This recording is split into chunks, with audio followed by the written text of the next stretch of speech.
اب اصل واقعہ ہے کیا؟ غصے میں کون آ گیا تفتیش کے دوران؟ میاں صاحب، شہباز شریف صاحب، یا پھر ایف آئی اے کے افسران نے سوالات ہی ان سے ایسے کیے؟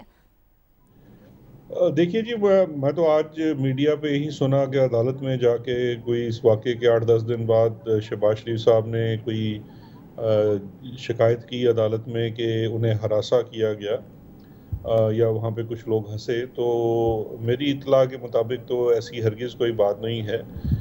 بڑے عزت احترام کے ساتھ، چاہے وہ شہباز شریف ہوں یا کوئی بھی ہوں، جو انٹرویوز ہوتے ہیں اور اسپیشلی ہائی پروفائل کیسز میں، وہ پوری ٹیم بیٹھی ہوتی ہے. اس میں بھی کوئی تقریباً 13-14 کے قریب ایف آئی اے کی ٹیم تھی، جس میں انویسٹیگیٹرز تھے، ڈپٹی ڈائریکٹر، ایڈیشنل ڈائریکٹر اور ڈائریکٹر بھی وہاں موجود تھے.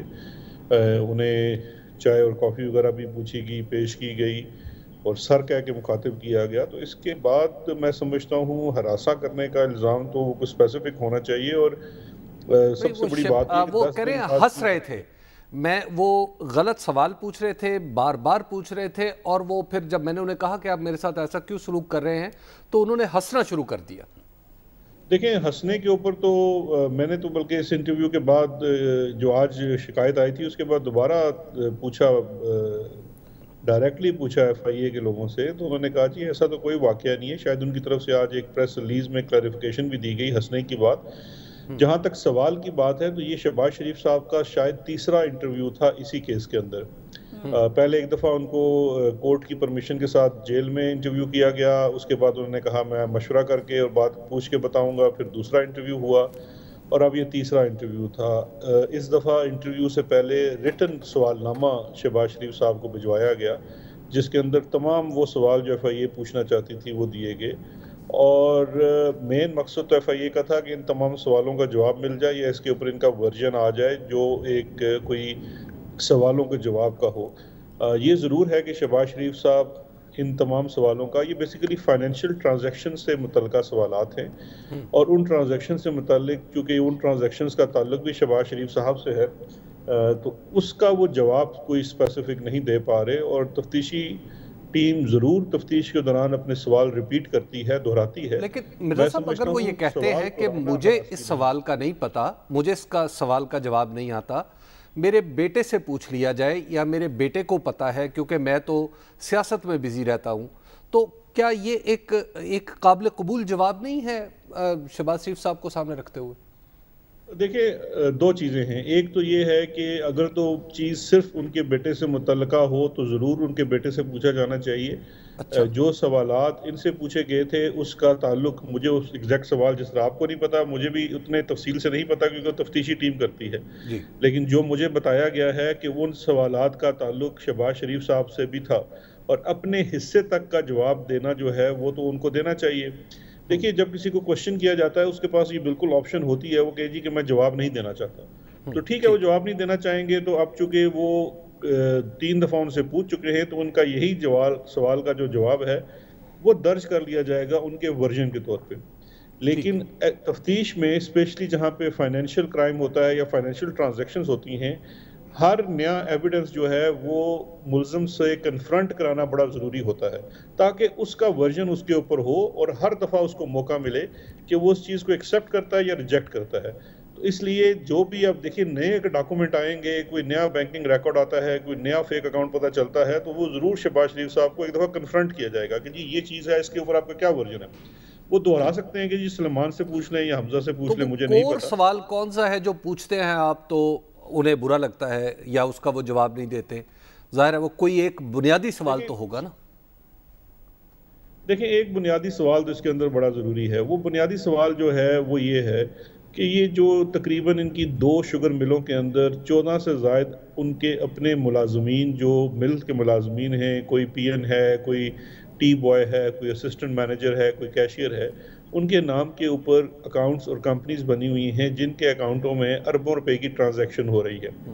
اب ان ٹرانزیکشنز میں سے کچھ ٹرانزیکشن ایسی ہیں کہ جب ان کو ٹریس بیک کیا جاتا ہے تو ان لوگوں کا تعلق سیاست سے یا کسی نہ کسی سرکاری کام سے نکلتا ہے. ان چیزوں کے اوپر جب کنفرنٹ کیا جاتا ہے شہباز صاحب کو تو اس کے اوپر وہ غصے میں آ جاتے ہیں اور یہ کہتے ہیں جی کہ مجھ سے آپ ایسے سوال نہ کریں. اب بات یہ ہے، دیکھیے، اگر آپ ایک بندے کا ورژن لیتے ہیں، میرا اکاؤنٹ ہے، میرے اکاؤنٹ کے اندر حبیب صاحب آپ نے پیسے جمع کرا دیے، ایف آئی اے آپ سے تو پوچھے گی کہ حبیب صاحب آپ نے شہزاد صاحب کو کیوں پیسے جمع کرائے. آپ جو بھی ورژن جمع کرائیں گے اس ورژن کو پھر مجھ سے کراس چیک کیا جائے گا جی آپ کا اس کے اوپر کیا کہنا ہے. تو یہاں بھی قصہ کچھ ایسا ہے کہ کچھ لوگ جو ان کی پارٹی میں تھے جن کو ٹکٹس بھی ملے انہوں نے بذریعہ چیک ان کے بے نامی اکاؤنٹوں کے اندر پیسے جمع کیے تھے. ان سے پوچھا گیا تو انہوں نے کہا تو یہ تو پیسے ہم نے پارٹی فنڈ میں دیے تھے. اب پارٹی فنڈ کے پیسے ایک شوگر مل کے بے نامی اکاؤنٹ میں کیسے آگے, یہ سوال تو ان سے کنفرنٹ کرنا بنتا ہے, اور اس سوال کے اوپر غصے میں آ جاتے ہیں. ٹھیک شہزاد صاحب یہ بتائیے کہ کیا ان انٹرویوز کی, ان انویسٹیگیشنز کی کوئی الیکٹرانک ریکارڈ بھی ایف آئی اے مینٹین رکھتی ہے آئندہ کے لیے, جس سے یہ چیزیں ویریفائی ہو سکیں کہ واقعی کوئی اس طرح کی بات ہے یا نہیں ہے؟ کوئی اس کی آڈیو ریکارڈنگز ہوتی ہیں کیا, ایس او پیز کے اندر کوئی اس کی ویڈیو ریکارڈنگ کی جاتی ہے تفتیش کی انٹیگریٹی کو مینٹین کرنے کے لیے؟ دیکھیے ساتھ اگر آپ آئی تھنک بیکاز میں آپ کو سن نہیں صحیح طرح سے پا رہا, آپ شاید پوچھ رہے ہیں کہ کوئی ریکارڈنگ ہوتی ہے, تو دیکھیے اس وقت ہم ایف آئی اے کے اندر یہ فیسلٹی انسٹال کر رہے ہیں کہ جتنے انٹرویوز ہیں ان کو ریکارڈ بھی کیا جائے, تاکہ ایک تو وہ ریکارڈ کا حصہ رہیں اور دوسرا اس قسم کے کوئی الزامات ہوں تو وہ بھی ان کا کلا کما ہو سکے کہ اگر کسی کو ہراساں کیا گیا ہے, کسی آرڈنری کیس میں بھی ہو سکتا ہے, میں نہیں سمجھا شہباز شریف صاحب کو ہراساں کیا جا سکتا ہے. ان کو باقاعدہ آج ایف آئی اے کی طرف سے کلیریفیکیشن بھی آئی ہے کہ لیڈر آف اپوزیشن کہہ کے مخاطب کیا گیا, سر کہہ کے مخاطب کیا گیا, تو اس میں ہراسگی کا سوال نہیں ہوتا. لیکن عام سائلوں کے کیسز کے اندر بھی یہ ویڈیو ریکارڈنگ بڑی ضروری ہے, اور اس کے لیے ہم انسٹال تقریباً تمام ہمارے جو بڑے شہروں کی فیسلٹیز ہیں وہاں پہ انٹرویو رومز بنا رہے ہیں, جس میں یہ عمل جاری ہے ویڈیو کیمراز لگانے کا, اور اس کا پورا ایک ریکارڈ ہوگا انشاءاللہ, جہاں سے یہ بالکل بات ثابت ہو جائے گی. ہم تو عدالت کے سامنے رکھ دیں گے جی کہ یہ ان کا انٹرویو ہوا تھا, یہ ان سے سوال پوچھے تھے. اور اب ویسے فائنینشیل کیسز کے اندر ایف آئی اے بھی ہے اور نیب بھی ہے, یہ پیشگی آپ کو ریٹن کوسچنز دے دیتی ہے تاکہ ملزم وہ اپنی تیاری کر کے آئے. یہ مرزا صاحب آپ نے بڑے دلچسپ پوائنٹ پہ آ گیا. یہ بتائیے آخر نیب کو یہ کیس کیوں نہیں دیے جا رہے اور ایف آئی اے اچانک سرگرم کیوں ہو گئی ہے؟ کیا آپ کی گورنمنٹ کا بھروسہ نیب پہ نہیں رہا, یا آپ ڈائریکٹ تفتیش پر نظر رکھنا چاہتے ہیں؟ کیا معاملہ ہے؟ دیکھیں میں اس کا یہ بڑا مناسب سوال ہے, اور یہ سب لوگوں کے ذہن میں ہوگا, اور اس سوال کو لے کے میں یہ سمجھتا ہوں شہباز شریف صاحب کی طرف سے کافی زیادہ کنفیوژن بھی پھیلائی جا رہی ہے. دیکھیے یہ دو ڈیفرنٹ ٹرانزیکشنز ہیں اور جورسڈکشن میں مختلف چیزیں آتی ہیں. اس وقت جو کیس ہے شہباز شریف صاحب کا ایف آئی اے کے سامنے, وہ شہباز شریف اور سلمان شہباز, حمزہ وغیرہ جو کہ ڈائریکٹرز ہیں, شیئر ہولڈرز ہیں دو بڑی شوگر ملوں کے, ایک العربیہ اور دوسری رمضان شوگر مل, یہ ان کے اکاؤنٹس کے جو بے نامی ٹرانزیکشنز ہیں اور منی لانڈرنگ ہے اس کا کیس ہے. منی لانڈرنگ پر سے اگر صرف منی لانڈرنگ ہے تو یہ جورسڈکشن ہے ایف آئی اے کی, جہاں پہ پبلک آفس ہولڈر آ جاتا ہے اور اس کی جاب سے متعلقہ کوئی چیز ہوتی ہے تو وہ نیب کرتی ہے. اب نیب میں جو اس وقت مقدمہ عدالت میں بھی داخل ہے اور اس میں 12 گواہ بھی ہو چکے ہیں, وہ مقدمہ ہے ایسٹس بیونڈ نون سورس, اور سیکنڈ ہے اس میں منی لانڈرنگ. وہ شہباز شریف صاحب اور ان کے بچوں کے ذاتی اکاؤنٹس کے اندر جو ٹی ٹی کے ذریعے منی لانڈرنگ ہوئی ہے جس سے ان کے اثاثوں میں بے پناہ اضافہ ہوا ہے, اس کا مقدمہ ہے. وہ ایک 9A5 نیب کا مقدمہ ہے. یہاں پہ مقدمہ ہے بے نامی اکاؤنٹوں کا, فیک اکاؤنٹس کا. اچھا اب یہ بالکل ویسا لیکن مرزا صاحب یہ بھی بے نامی اکاؤنٹس بھی ایفیکٹولی تو ان کے ایسٹس بیونڈ مینز کے اندر نہیں فال کر جاتے؟ نہیں, یہ دونوں کیس لگے نا. اگر تو یہ دونوں کیس ایک ساتھ ہوتے تو ان کو تو بینیفٹ مل جانا تھا کہ وہ جا کے کہتے جی ڈبل جیپٹی ہو رہا ہے. جو ٹرانزیکشنز ان کے 7 ارب روپے کی ٹرانزیکشنز ہیں شہباز شریف صاحب اور ان کے بچوں سلمان شہباز اور حمزہ کے اکاؤنٹس میں 7 ارب روپے کا اضافہ ہوا ہے, جس کی وجہ صرف ٹی ٹی ہے جو ڈائریکٹلی ان کے ذاتی اکاؤنٹس میں گری ہے. اس میں ان کی فرنٹ بے نامی ان کمپنیوں کا ذکر نہیں ہے جو یہ ہیں. یہاں پہ ایلیگیشن یہ نہیں ہے. یہاں پہ ایلیگیشن یہ ہے کہ یہ 14 کے قریب اکاؤنٹس ہیں جس میں 25 ارب روپیہ 3-4 سالوں کے عرصے میں ٹرانزیکٹ ہوا ہے.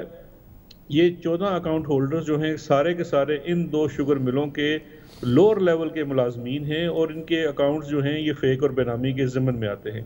اور یہ مقدمہ جو ہے وہ فائنینشیل مانیٹرنگ یونٹ, یعنی کہ جو ادارہ ہمارا پاکستان کا بینکنگ نظام کے اندر سسپیشس ٹرانزیکشن رپورٹس جنریٹ کرتا ہے جہاں پہ اسے کوئی بھی چیز لگتی ہے کہ جہاں پہ منی لانڈرنگ ہو سکتی ہے، اس کی رپورٹ کی بنیاد کے اوپر ایف آئی اے کو ریفر ہوا ہے اور ایف آئی اے نے پھر اس کا مقدمہ آگے کیا ہے۔ تو یہ دونوں پہ ملزمان سیم ہیں، طریقہ واردات سیم ہے، لیکن سبجیکٹ ڈیفرنٹ ہے۔ اچھا مرزا صاحب، بار بار نام آ رہا ہے سلمان شہباز کا، اگر حمزہ بھی یہی کہہ رہے ہیں کہ میرے بھائی سے پوچھیں اور شہباز شریف صاحب کہہ رہے ہیں کہ میرے بیٹے سے پوچھیں، تو کیا ان کے یہ بیانات سلمان شہباز کو ملک میں واپس لانے کے لیے کسی قانونی کارروائی کا پیش خیمہ ہو سکتے ہیں یا بنیاد بن سکتے ہیں؟ دیکھیے بالکل، ہم تو آلریڈی ہم نے سلمان شہباز کی ایکسٹریڈیشن ریکویسٹ فائل کی ہوئی ہے برطانیہ کے ساتھ۔ میری اطلاع کے مطابق سلمان شہباز صاحب اس وقت برطانیہ میں بڑے مزے سے امیگریشن سٹیٹس لے کے بیٹھے ہوئے ہیں۔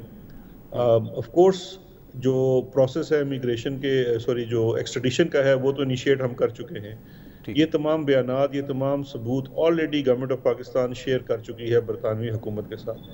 اب وہ جو ایکسٹریڈیشن کا ایک لینتھی پروسیس ہے وہ اس میں سے گزر رہا ہے۔ اصل میں دیکھیے حبیب صاحب، سب سے بڑا مسئلہ یہ رہا ہے، آپ پچھلے 2 دہائیوں میں دیکھ لیجئے کہ جو ہائر آفس ہولڈرز ہیں ان کی جو کرپشن کے کیسز ہیں اس میں 1-2 ملزمان اٹھ کے بھاگ کے چلے جاتے ہیں، باہر کے کسی ملک میں بیٹھ جاتے ہیں، اور وہ پھر جو شہزاد صاحب وقت کی تھوڑی سی قلت ہے، ایک چھوٹا سا اینڈ میں سوال بتائیے گا کہ آپ کی حکومت جب آئی تھی تو یہ ایک بڑا بنیادی اس کا فیسٹ تھا کہ ہم باہر سے لوٹی ہوئی دولت بھی اور لوگوں کو بھی واپس لے کے آئیں گے۔ ہاں، قانون کے اندر بہت پیچیدگیاں، ایک بڑا پروٹریکٹڈ ایکسٹریڈیشن کا پروسیس ہے۔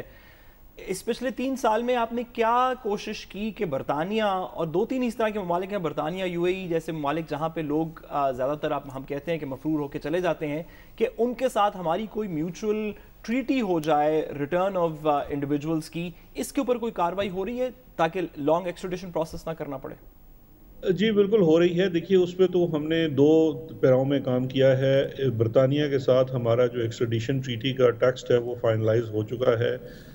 ہماری کوشش ہے کہ وہ جلد ہو جائے۔ اس میں دونوں ملکوں نے فائنلائز کر دیا یا صرف ہم نے کیا؟